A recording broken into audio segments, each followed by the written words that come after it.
এসে বলতেছে না এখানে আপনি গাড়ি থুয়ে চলে যান, গাড়িটা করে বাবার টাকার না আমার টাকা।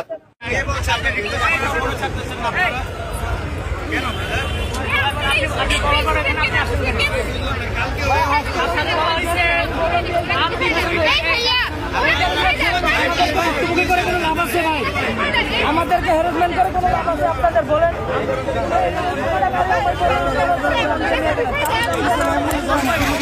জুলাই আগস্টের পরে যদি এখনো বৈষম্য চলে এই দেশে, তাহলে এই বৈষম্য কখনোই দূর হবে না ভাই। কিভাবে দূর হবে?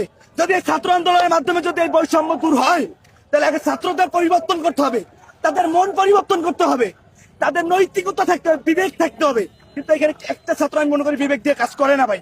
যদি বিবেক দিয়ে কাজ করতো তাহলে তারা আগে 24 ঘন্টা আগে 12 ঘন্টা আগে আলটিমেটাম দিত যে আমরা এখানে অবস্থান করব। যদি অবস্থান করতো আজকে এই অফিসের মানুষগুলো এখানে হসপিটাল ভাই, এখানে হসপিটাল, ওইখানে একটা গর্ভবতী মহিলা আমি দেখে আসছি, সেই রিস্কায় বসে আছে ভাই। তাহলে এই মহিলা কিভাবে যাবে বলেন? এটা কি মানবিকতা?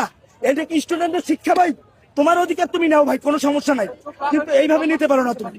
না ভাই, খুবই দুঃখজনক। ওইখানে একটা মহিলা আছে, আপনারা জানেন একটা গর্ভবতী মহিলা ভাই রিস্কায় দাঁড়ায় আছে, আমি দেখে আসছি ভাই।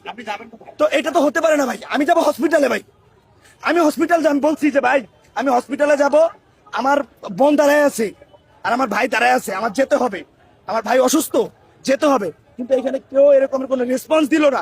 আমি বললাম যে ভাইয়া আপনারা তো সামনে টাটকেছেন, আমরা পিছ থেকে যাই, আপনারা তো ব্যাগ দিচ্ছেন, আমরা ব্যাগেই যাচ্ছি, আমরা আপনাদের এই ব্যারিকেড ভেঙে যাচ্ছি না।